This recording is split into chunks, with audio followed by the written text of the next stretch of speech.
Really happy to welcome Mr. John O'Leary.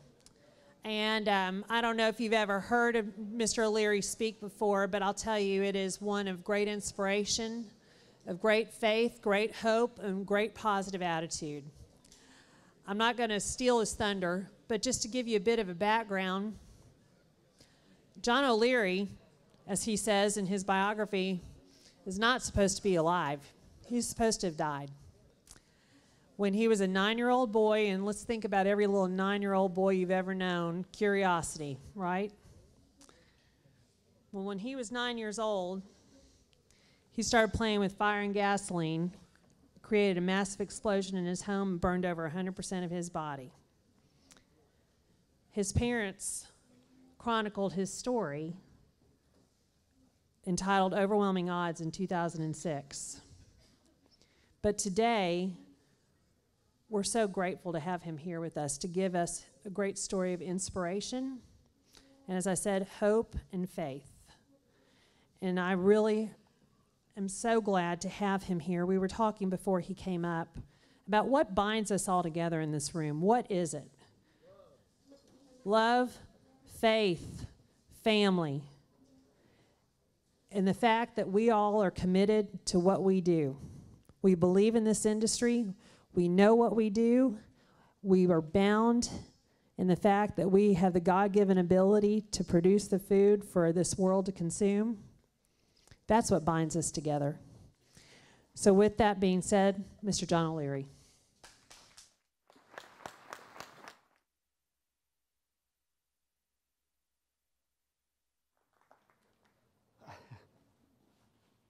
Well, good afternoon. My friends, I've had the honor of presenting some 2,000 times in front of more than 2 million people, 49 states. We're looking at you, Alaska. 17 countries, and every single opportunity is an honor. And on almost every single one of the calls that I have ahead of time, there's a question that we go through together. So for instance, Andy and I went through the questions on this one together. But question number 13 is, what topics do you not want John O'Leary to talk about? What do you not want to talk about? And on every single one of those little conversations, they always bring up two things. Number one is politics.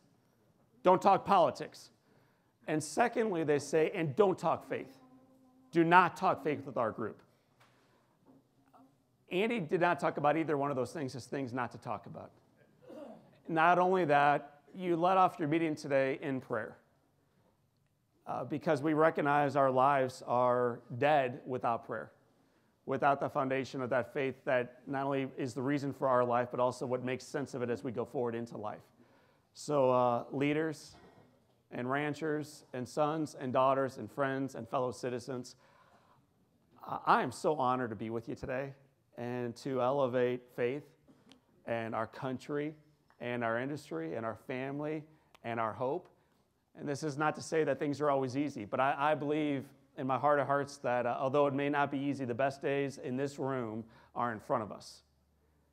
I hope you believe that way too.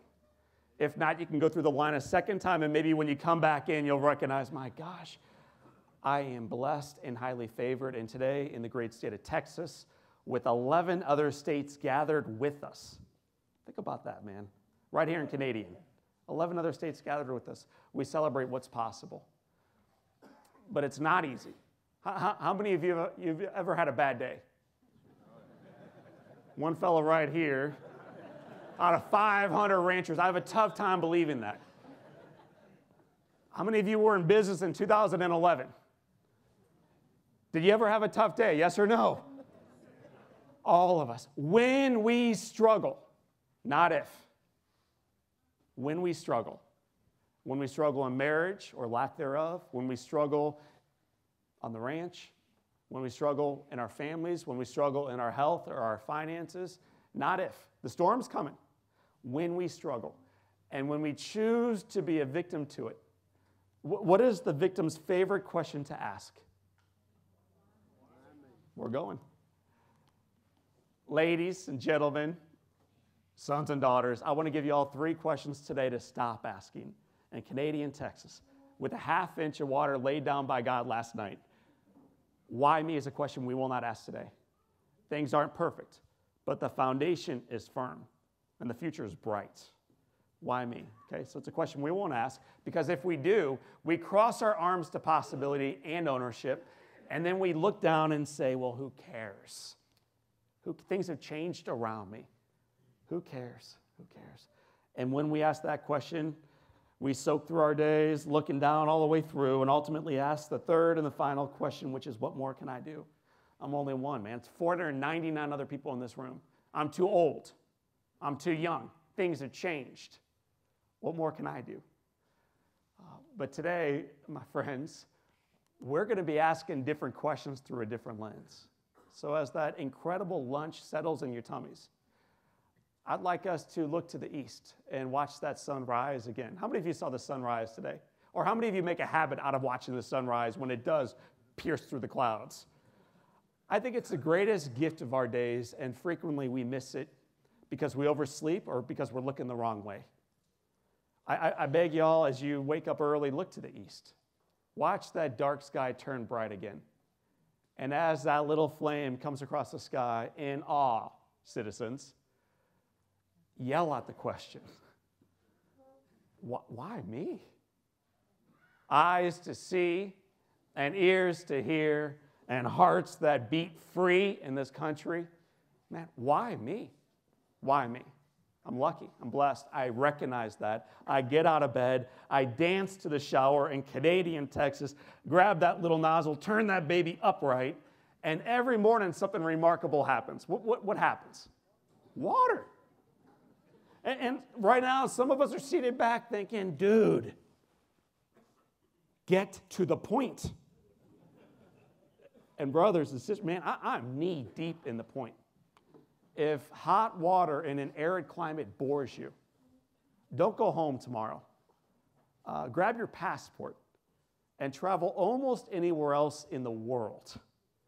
And we won't take it for granted anymore. I think we got it so good sometimes we forget. Last year, I don't know if you all know, 94% of the news stories broadcast out by cable television, 94% of the news stories were bad. Is that the country you live in? Is that your family? Is that your community? Is that your rant? Is that your life? 94% of our lives are bad? According to the media, the answer is yes, that's true. Let's see life through the lens of truth. It's not perfect, but it's good. Let's go. So we ask the question, why me? We roll up our sleeves a little bit farther. We take that hot shower and we say, thank you, God, for it. And then we uncross our arms. We get after it every day. We work hard. We play hard. And we say, who cares? Things are changing. But we embrace that change. We embrace it. Who cares? This is a question around mission and meaning. Why we do the work we do in the first place. The generational impact of it. Feeding the world. Which allows us to finish strong by asking the third and the final question. Anybody want to guess what the third question is? It's on the screen. Like 48 font. Big old letters. What more can I do? Do you see a similarity in those two sets of questions? You don't. Okay, so these were the first three. Here come the second three. Do you see a similarity, yes or no? Man, it turns out that the manner in which you choose to see things, all things, will influence what you see and how you feel about it, what you think, what you believe, the words you speak, the actions you take, and the results you get on the ranch and in life. Today, we choose in Canadian Texas to see life and see work and see opportunities through the lens of truth, which is not always easy, but it's good. It is good. The foundation remains firm. So, my friends, today, we're going to go through these questions, starting with question number one. Anybody want to guess what question number one might be? Why me, man? Iced teas in my belly, water and coffee and food, dessert. Why me? Why me? Looking back at your own life, have you ever done anything that you now realize was a big mistake? Looking back at last night, have you ever done anything that you now realize was a big, all the time, man. All the time. all the time. When I was a little boy, I grew up way away in St. Louis, Missouri. My two sets of grandparents were both farmers, but I grew up in a more like urban setting. I saw kids in my neighborhood playing with fire and gasoline. What these kids would do is they would sprinkle gasoline on a sidewalk, they would strike a match, stand back 2 feet for safety. Okay. Very risk-averse in Missouri. Throw the match on top, and the liquid would dance to life. And when you are 9 and you are a male, this is awesome.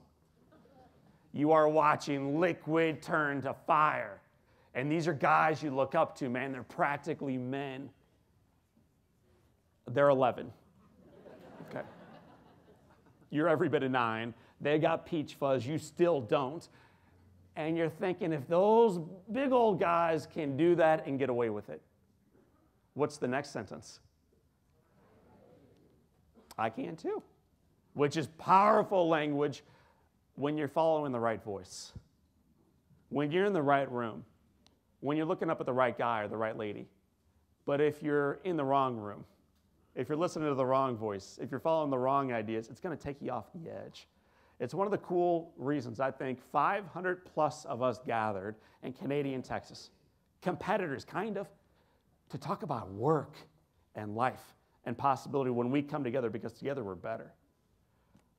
It allows us to see the fumes, to see what we may not see otherwise. That day, I'm following the wrong ideas off the ledge. I come into my mom and dad's garage, bend over a 5-gallon can of gasoline before the liquid comes out. What comes out first? Fumes, the invisible stuff. Came out, I never saw this coming. How could you? Created a massive explosion, split that little can in two, and launched the kid 20 feet against the far side of the garage. When we were little, we were taught and trained what to do when we're on fire. What are we supposed to do?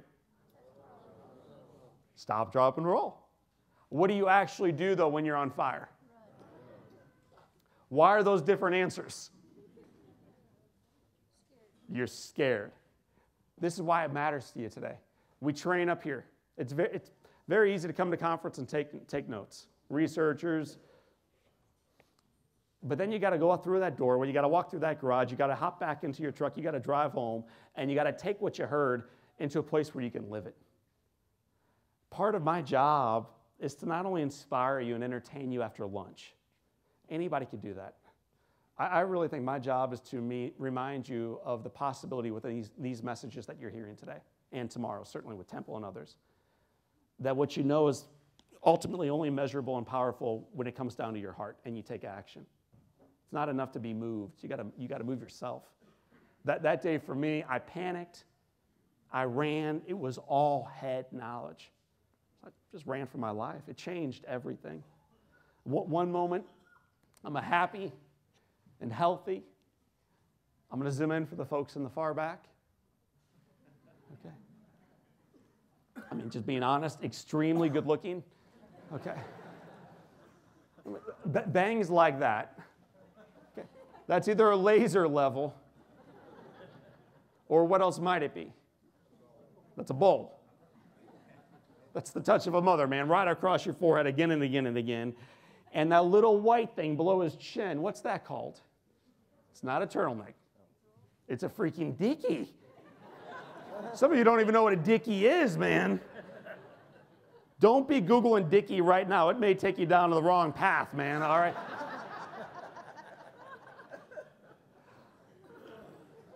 I was pulling up today, and I was looking at these two fine animals outside, and my driver, Craig, said, yeah, those are two bulls. And so I said back to him as a city boy, how do you know? And he looked at me and gave me one of those looks like, really? You really need to ask me that right now, huh, buddy? So now I know how you can tell them apart. So I need you all to know that, man. I'm a part of the family finally. But my life was good. Has your life ever been so good that you missed it? Like the lunch was served hot, and the tea was served cold, and the weather was perfect. You got a half inch of rain last night. Life was good. And then we get busy and we miss it. My life was so good I missed it. I got 2 parents. I don't know about you. I got 4 grandparents who are all still alive at that age. 2 of them are farmers. We used to go out to my grandfather's house, his farm, kind of western St. Louis. We would sit around Indian style eating watermelon and fried chicken, and he would talk about what it was like being in the Navy during World War II. And then my other grandfather would talk about how he had it way harder because he was in Europe during World War II. And we would sit there as little kids looking up at our heroes. But I think our life was so good, we might have missed it. And what I would encourage 11 plus states to remember in this room is how good things are. They're not perfect. It never will be this side of eternity. But man, we got something good here. Let's celebrate this day and make it better for tomorrow. My day was so good, I think I missed it as a child, and then it changed on me. The next picture will be really hard to look at. So I know some of you have little ones in the room. Some of you have squeamish stomachs. You may want to shut your eyes just for a moment. But I found myself on my back with burns on 100% of my body. It is a death sentence, that's for sure. I remember laying there as a little one, looking up at the bright light. And as a child, the only thought I had that morning was, oh my gosh. My dad is what? One more time, class. Your daddy's going to kill you, boy. How many of you had a disciplinarian growing up? And the other 481, you did it all by yourselves. 19 of you had a disciplinarian. The other 481, man, I did this. Welcome to Texas, brother. Out of the way, man. Watch out. I'll do it. What a bunch of bull. It is. It is a bunch of bull. You can't do much by yourself, it turns out. But together, watch out. It's on. One of the great heroes and disciplinarians of my life was my father. He's a veteran. He's a business owner. He's awesome. But I just blew up his house. What I knew to be true, my father would be furious. I hear his voice down the hall. He's yelling at some poor nurse, "Where is my boy, John?" And I'm back there thinking, oh my gosh. The old man has come to finish me off. Like, this thing is over. And this nurse does me no favor. She brings him back into the room. Should have called security. The old guy pulls back the curtain, and then he walks in. And he was old. He was 41. Okay. Is 41 old today? Yes or no? When you were 9, was it old? What changed? What changed? Perspective, wisdom, experience, years, you. Don't give that away to your neighbor or some politician or some media. Own it, man. Choose it for yourself. Own your perspective. My dad came in old, I knew. He came in mad for sure. He walks over to me. He points down and very firmly says, "John, look at me when I'm talking to you." So I look up at my father, and then he says, "I have never been so proud of anybody in my entire life." And my little buddy today, this morning, man, I am proud to be your dad. And then my father says, "I love you. I love you. I love you." And as a child, I just crossed my arms tight and snug, looked down like this, and remember thinking, oh my gosh, nobody told my dad what happened.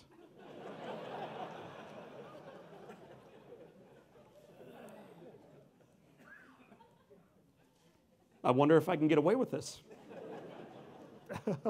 You ever been there? You bunch of liars. Every one of us, man. Sin.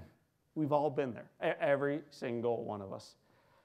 For me, you look back at Scripture, it's important we recognize it didn't happen 2,000 years ago. It's happening today. It's alive and well. I remember that story, and I remember feeling exactly like the prodigal son felt upon coming home. Like I felt that. I've been there. I'm a character in Luke's story. And I would say I'm not the only one in this room. Every one of us. And if you haven't felt the Father's love yet, you will. So that's, if nothing else is good news in your life right now, there's some good news for you. It's coming. You will feel that embrace. My dad gave me that embrace. I think it changed the trajectory of my entire life.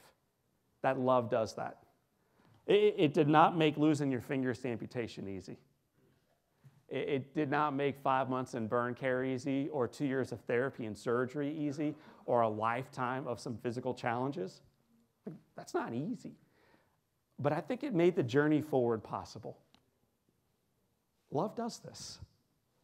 Community does this. Faith does this. Every morning of our lives, whether we live in Texas or Oklahoma or New Mexico or Missouri or anywhere else that y'all came from, we all look to the east and we watch that sun rise and we all ask the same question. But today we get to decide the mindset with which we ask it. Are we victims to it? What happened way back then in 11 or before that, or our childhood or yesterday or the way in? Or are we victors? It's our choice. And it matters. The choice we make here, it matters. So today, with that little noise in the background, I love it. We are going to be asking this question not as victims to the day, but as victors. Men and women who have overcome, who have been saved, who are better. And the foundation is firm. So we ask the question collectively, man, why me? And then with that lunch still in front of us, we begin answering it. I am grateful for. Every morning of our lives, on our knees, why me? I am grateful for. So I'm going to be quiet in a moment and let you all ask this question, answer it with that, and then at the very end of it, put one more name onto it. The name of one person. Maybe she's in this room. Maybe he's next to you. Maybe he raised you. Maybe they're in heaven. Maybe it's a child. Maybe that's why you do what you do in the first place. You're kids, man. One person who inspired you to become the best version of yourself. You'll need an answer because in a couple moments you'll be sharing, and before y'all share at your tables, I'll go first. So when I say why me and make a list of things I'm grateful for and come up with one name, I also come up with the name of a woman I saw last night. Her name is Mom. My mother and father are still married. It's been 51 years for them. Life is not easy for them, but they remain living examples of possibility to us. Dad has had Parkinson's disease now for 27 years. He's nonverbal. He can't talk, but he radiates joy. I bet we all know folks like this. He just radiates joy. And my mother is right there with him, guiding him forward. When I came home from the hospital after a 5-month street fight, I looked a little bit like this kid. And I sat at our kitchen table, and I had no fingers, and there was an IV with morphine on me. My mother answers the door 3 days later. So she goes out to the door, she brings someone into her house, and right away, I recognize the woman's voice. It's Mrs. Bartello. Okay? Mrs. Bartello is our piano teacher. I hated piano, which means I hated Mrs. Bartello. I want to play baseball as a kid, man. All I want to do is play sports in the backyard, Mama. Why is she here? That's what I'm thinking. Why is this woman here? Because I know, leaders, go ahead and take a good look. Man, I'm never playing the piano again. I know that to be true. My mother comes into the kitchen. I look up and I say, Mama, why is she here? And I want you ladies, and I want you brothers, to remember how my mama responds. You may need this answer today. You'll probably need it tomorrow for sure. Mama, why is she here?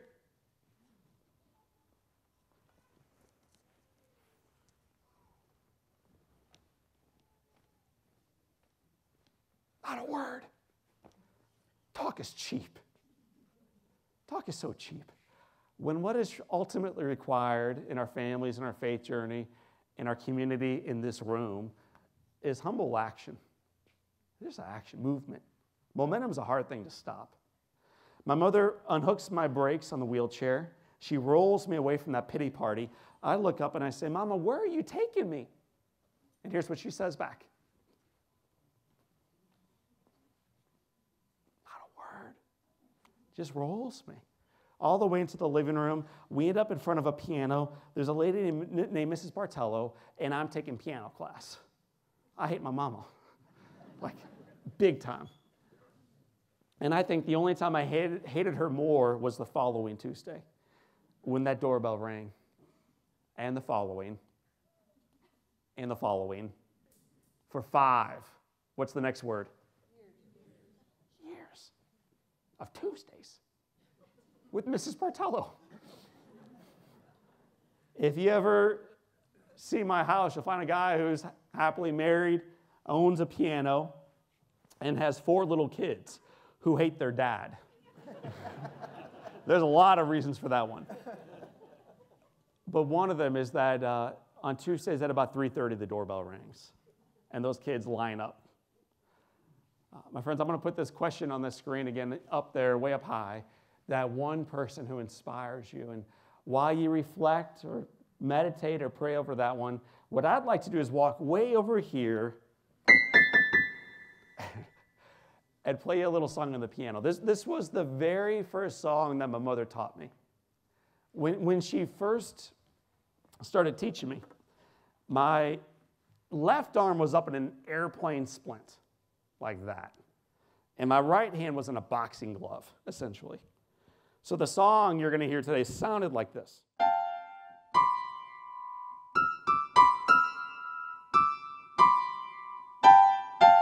Not bad, not bad. But then they did a surgery which freed me to have back my right hand, one finger at a time. And when you get focused, it's just amazing what we as individuals, we as families, and we as a community can do in this room. So I'm going to play this song for you right now. It's my mother's favorite. As I play it, your job is to do 2 things right now, leaders. Number 1, lower your expectations for the piano. Maybe later on they'll bring in someone that can rock this baby, but he's not in front of you right now. And then secondly, as Texans, or from wherever you come from the United States, I think we ought to elevate expectations of what we believe is possible in our lives by first slowing down to take inventory of how fortunate we are. So for 2 minutes, just slow down and take pause of how blessed we are, okay?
All right.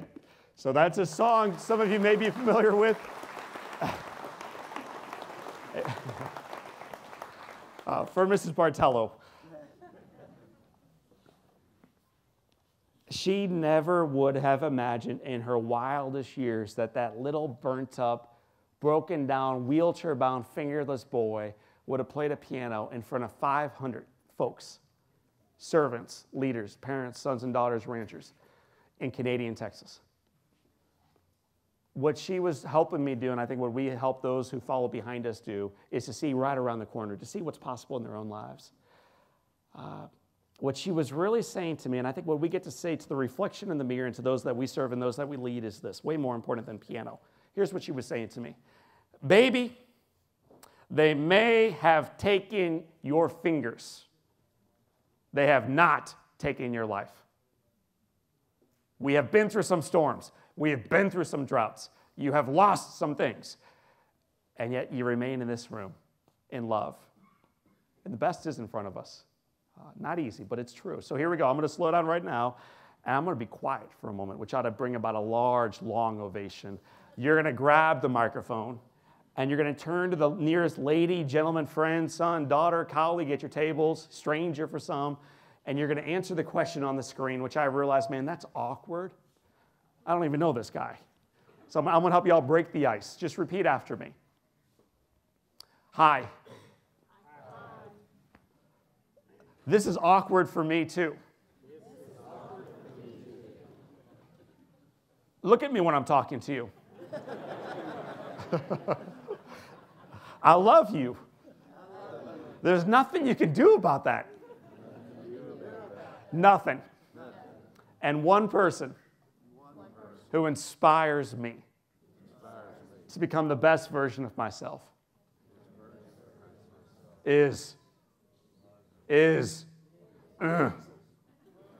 So leaders and servants and ranchers and friends and colleagues and professors and teachers and Andy and everybody else in the room, I'm going to be quiet for a couple minutes. I invite y'all to grab the microphone, turn away from me, turn away from work for a moment and stress for a moment.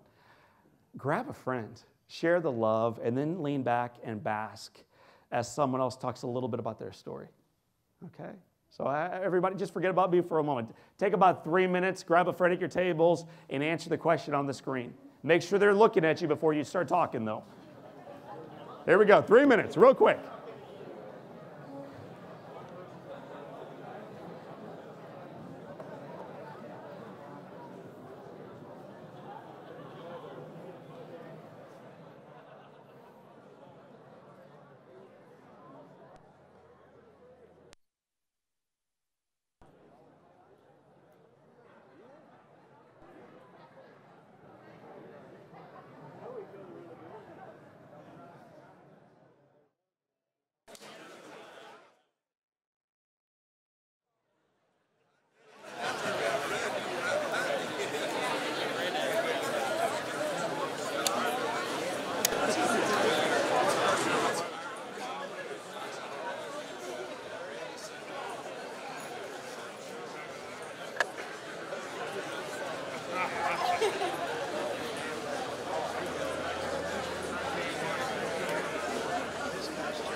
back to cattle.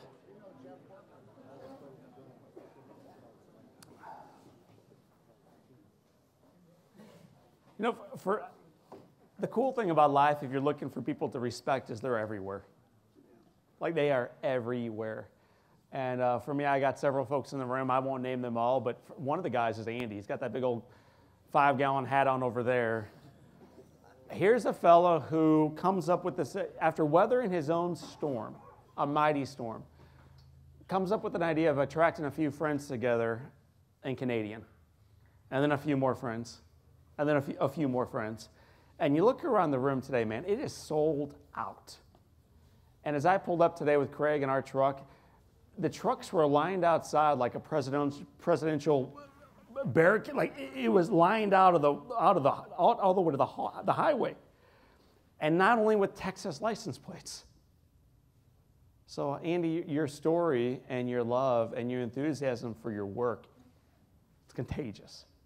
So we're here for a lot of reasons, but you're one of them, and I'm aware of that. I'm grateful for it. Right on.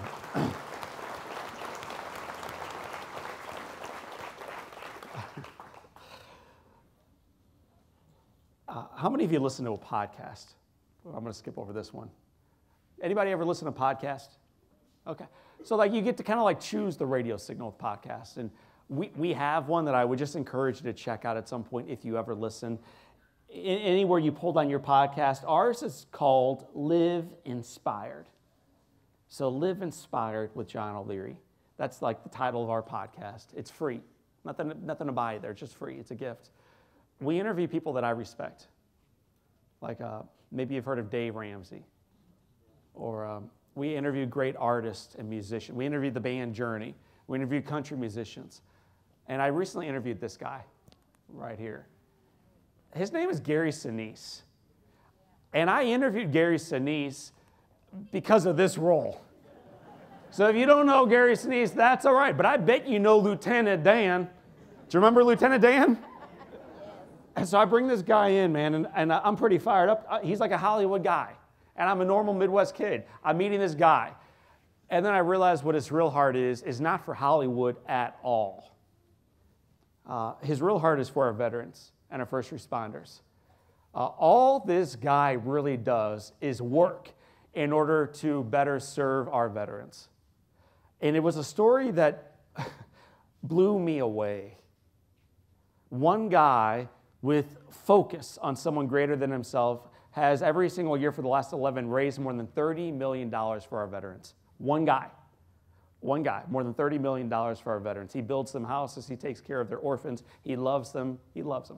He's an incredible inspiration. So we share stories like this so that as we go through rainy seasons and droughts in our own lives, we can be reminded that there are people making a difference, and we are called to be one of them.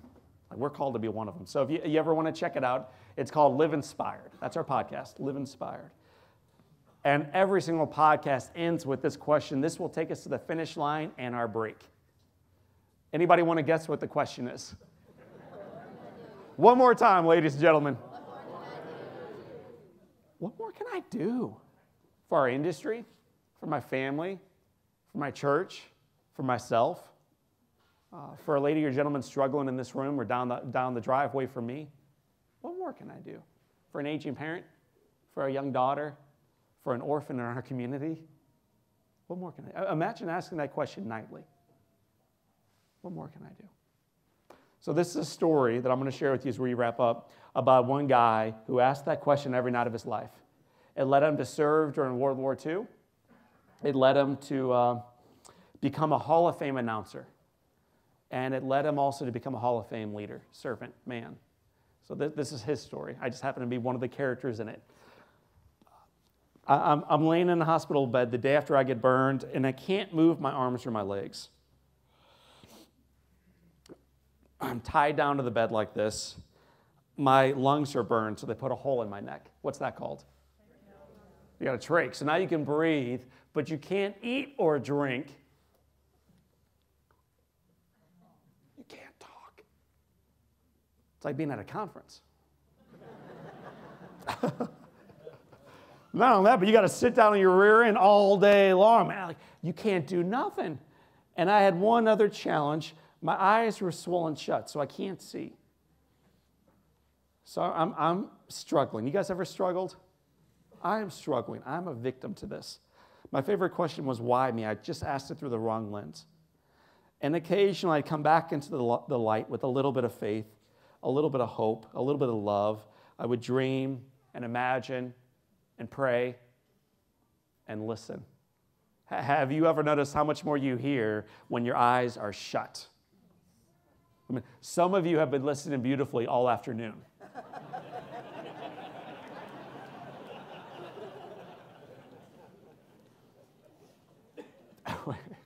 When your eyes are shut, you hear. And growing up in St. Louis, Missouri, there's basically one thing we like to listen to. And it's pictured up there. You may boo if you're a Rangers fan. I get it. You may boo if you're a fan of some other team. I totally get it. We went to that game last night, actually. That's St. Louis. That's my city. There's our arch. That's our team, the Cardinals. I'm a baseball man. And the way we used to watch baseball and football and any other sport we liked was not with our eyes growing up. It was with what? Radio. We had an old-time announcer named Jack Buck. Jack Buck was a war veteran, Purple Heart recipient from a little skirmish called the Battle of the Bulge. A man's man who served frequently. He heard about what happened to a little boy named John O'Leary. The following day, that same little fellow's laying in a hospital bed dying. No reason for hope here. And then the door opens up. It's kind of like the stone got pushed back. Well, the stone got pushed back, and light broke through the darkness. And I hear this voice that says to me, "Kid, wake up. Wake up. You are going to live. You are going to survive. Keep fighting. John O'Leary Day at the ballpark will make it all worthwhile." And then he says, "Kid, are you listening?" So I look up at him and I say, and then he says, this is a true story, "Good, good, keep fighting." That's my one interaction with Jack Buck. He walked out of that room and he left a child tied down in that hospital bed on fire for life. I wrote a book called On Fire, and it's not called On Fire because I got burned. It's called On Fire because what God does through the community afterwards. Jack came into my life one time and changed me. I learned later on, he made his way down a hallway, leaned his head against a glass door, and he just started weeping like a baby, which we all know is the sign of great weakness. Yes? I mean, if you're crying every day at work, that might be too much emotion, you know. But on occasion, I think it's a sign of health. The shortest verse in Scripture, anybody know what it is? Yes, he did. So should we. Both out of sorrow on occasion, but out of great joy other times. When you hear that little baby, I don't even know, when you see that little baby, that blonde hair making noise, like, we ought to weep sometimes, man. It ought to break you to your knees. And I'm so blessed. I didn't deserve any of this. Thank you for it. Jack wept, not because he's weak, but because he cares. One of the nurses comes over to him, looks up at him, and says, "Mr. Buck, are you all right? We can't lose you. You're the only celebrity in St. Louis." Okay. And this guy looks down and says, "I'm not sure that little boy won't make it, will he?" And the expert on her knees, there's always experts in any room. And she looks up and she says, "Mr. Buck, there is absolutely not a chance. It is his time. When this news comes into our industry, it will come. They're growing beef in Petri dishes. The end is near. When it comes." Really? I mean, you're going to hear this you're going to just hear this. America's over with. Best days are behind us. It is done. When the news comes into our life, what we do next with it will matter. How we take ownership will matter. What this great servant does up there, he takes it home, he cries, he prays, he reflects, and he journals on one question. And what more can I do? What more can I do? My marriage, my singleness, my faith walk, our family, our ranch. The following day, there's a little fella named John O'Leary tied down to a bed dying. It's a Monday morning. There's no reason for hope. And then the door opens up, footsteps walk in, a chair gets pulled across the floor, and then poof, the stone gets rolled back. Jack Buck walks in a second time and says, "Kid, wake up. I'm back. You are going to live. You're going to survive. Keep fighting. John O'Leary Day at the ballpark. It'll make it all worthwhile. See you soon." And then he leaves, and then he comes back. Day after day after day for 5 months, encourages the little boy to fight on, to dream on, to believe on, which leads to this homecoming. 2 months later, he picks me up in a Lincoln town car. I'd never been in a Lincoln in my entire life. I don't know how many of you have been in a Lincoln. Back in the 80s, there were so many little ashtrays in the back of this car. I mean, you could smoke in any seat, plus a couple that weren't even street legal. I remember 5 ashtrays in the back of a car. That's how the other half lived, man. There were just ashtrays everywhere. And I remember going down and hanging out and being part of this festivity and meeting these players and meeting the managers and being on the field and being blown away in grace and in love.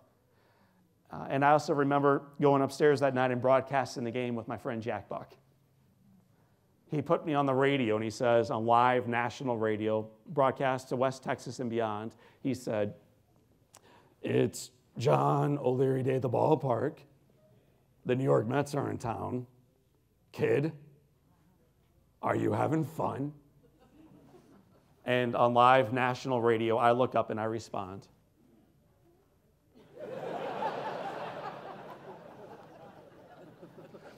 Because I'm shy. Jack sees a little boy who doesn't talk. He sees a little boy that's got no hands. He sees a little boy who's burned bad, who can't get out of the wheelchair yet. He sees everything that's wrong, and it is so easy in our businesses, our ranches, our family lives, our country to see what is wrong. And if you don't believe me, watch the news tonight. 94% of it will be wrong. But there's another way to view our lives, and to view our families, and to view our culture, and to view our country. Through the lens of truth. It doesn't make the scars go away. It just reminds you there's another side of the story. It doesn't mean you don't go through Good Friday. You do. Fridays come. But the good news in this room, Sundays follow. Always. When you see this little boy up there, what jumps off that screen at you? This big old goofy grin. Jack sees the joy and the pain. He takes home the two that come together, the good and the bad. And then he prays that night on one question. What's the question? The following day, I get a baseball signed by a Cardinal player named Ozzie Smith. He's a Hall of Fame shortstop. Below that ball was a little note that read, "Kid, if you want a second baseball, all you have to do is send a thank you letter to the guy who signed the first." Just one problem, Jack. What's the problem, class? You got no fingers, man. We don't even know how you're holding the clicky thing. Okay. We sure don't know how you play this thing up here, man. I could not write. My mama had been trying to get me to write for a long time. She used to come into my room and say, "Baby, when you learn how to write again, you get to go back to school."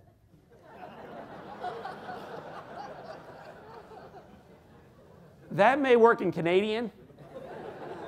It ain't working up in Missouri. I don't want to go to school. But do you think I want a second baseball, yes or no?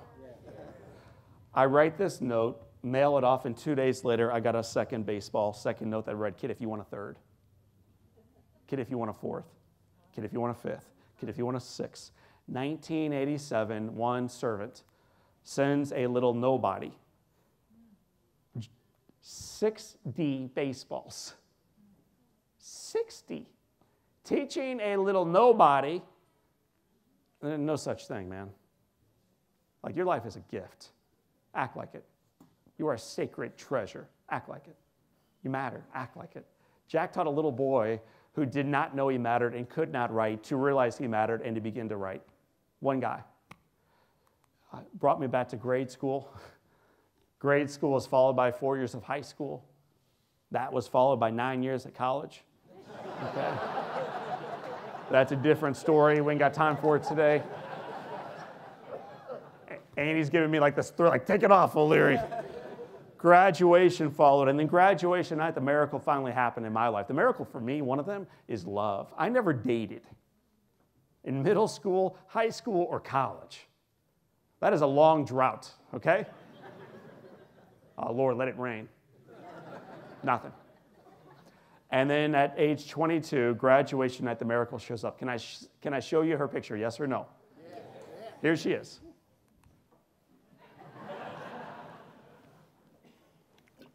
Is she gorgeous? Who'd you expect? Love, men and ladies, doesn't always look like what we expect. Sometimes it looks like a 19-year-old brunette. You're going to fly home to her tonight. You met her the summer after you graduated college. She's an OT student. She's got brown hair and brown eyes. She's gorgeous, but you haven't met her. Other times she looks like a 77-year-old man with Parkinson's disease and stage 4 lung cancer. And yet when you see this picture of a guy dying, do you see a picture of a man dying, yes or no? Man, shoulders back, finishing strong. He shows up that night with one final package, one final gift by asking one final question. Anybody want to guess what the question was? What more can I do? At home, my marriage, my singleness, without addiction, my faith walk, for our industry. What more can I do? Kid, this means a lot to me. Hope it means a lot to you too. Enjoy, it's yours. This is the baseball that I received when I went into the Hall of Fame. It's made of crystal. It is priceless. There's only one like it in the entire world. And then he writes, don't drop it. That gift led a little boy to believe, which I think led to this picture, known as the greatest sales job of my entire life. Okay. Now you know I'm flying home tonight, man. She gave me him. He's named after a great mentor, Jack. Jack has a little brother named Patrick. When I'm out of town traveling, my wife hates when I'm gone, so she'll take my little fellas and then she'll punish me by dressing them like this, okay? I rip them out of the Sunday smocks, get them back into their gear, tell them I love them. Nothing they can do about it. Remind Jack and Patrick to love on Henry. And in Missouri, they just keep showing up, okay? Jack, Patrick, Henry, and now finally a little baby girl. Her name is Grace. You do find, if you travel too frequently, that two parents who both have dark hair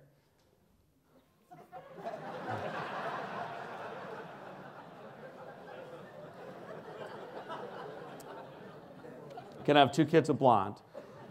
So I'm going to be coming back next year. We'll be talking about forgiveness. Okay? It's going to be a really powerful message during this Easter week. You're not looking at hair color up there or skin tone or, hey, I wonder where they worship. You're looking at this grand picture of love, and it is what I felt from the moment I walked into this room. This magnificent, unified picture of love. Not easy, but it does ensure that our best days remain in front of us. And so I want to leave you with this question in a moment. Anybody want to guess what the final question is? I'm boring, man. I just keep hitting repeat. This question changed Jack Buck's life and those lucky enough to be served by him. And for the last 7 years, it's been changing mine too. It's free. And it's probably the best advice I could offer today. Consider journaling every night of your lives on one question before you hit that bed exhausted. What more can I do? One thing. Different today, different tomorrow than I did today. What more can I do? So as we wrap up, I'm going to ask for a little activity. How many of you own a cell phone? How many of you have it handy? Let me be more specific. If you have it handy, please grab it. And if it works right now in this space, I'd like you to text me your email address. I spoke at a conference about 2 years ago, and a couple of the fellows came up to me and said hello, and they said, John, I still get the emails. And I reminded them, man, you can still hit reply. So this is an invitation for all of you, 500 new friends. I'd like you to text me your email address. My number is on the screen, but I'll yell it out so you can just stare looking down. My number is 314-202-5373, and the ask is that you text me your email address or the email of someone you don't care for. I'll take either one. So final time, ladies and gentlemen, 314-202-5373. your email, and then hit send. Be done. I'll take care of the rest.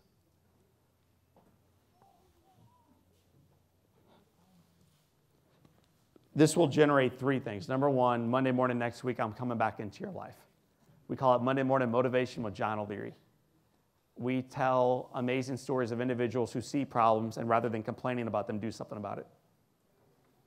What a great reminder for all of us, including me, for sure. So 314-202-5373, your email. You'll get the Monday Morning Motivation. Also, if you ever have a kid in your neighborhood who gets burned, or someone on your ranch, or someone's going through something, a struggle, whatever, like, hit reply. If I can serve you guys and serve you ladies who serve our nation, I'm in. So if I can ever make a difference for you somehow through prayer or by sending you out a little book or whatever else, just ask. The answer is yes, okay? And then thirdly and finally, we're going to invite you into our little community. We meet monthly through the gift of virtual technology. And it's a way for us to get back together and talk about leadership, life, business, possibility, challenges, and how to make it all a little bit better. We call it Studio.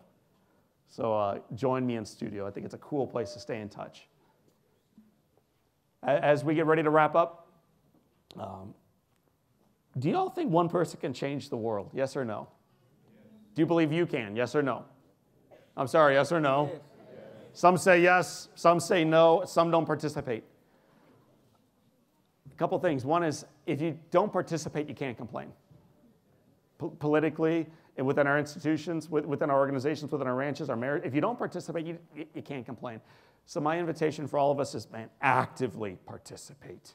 Roll up the sleeves and get after it, because your vote, your presence, your prayers matter. So actively participate. And then recognize that your participation at any level does in fact matter.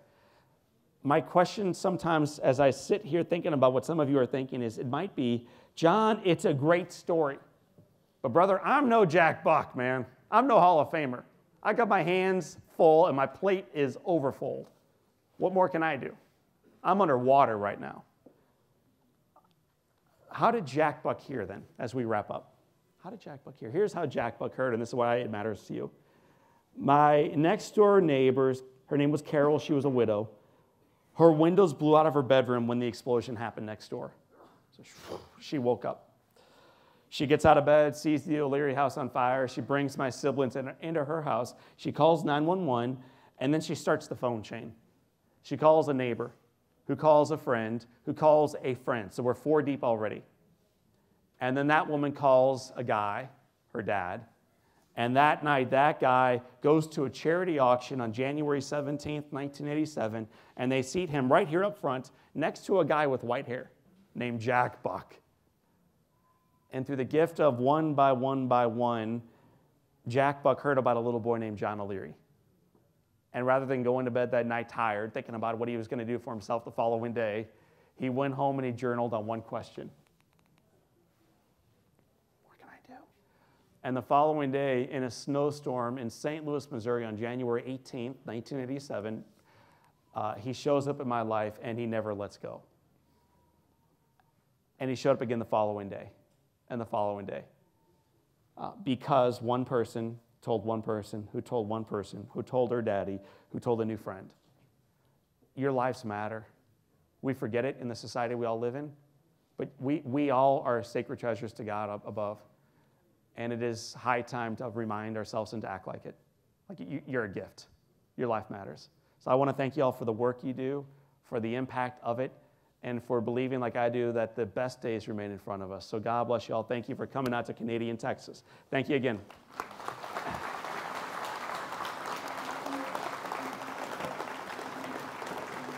You don't all need to stand up.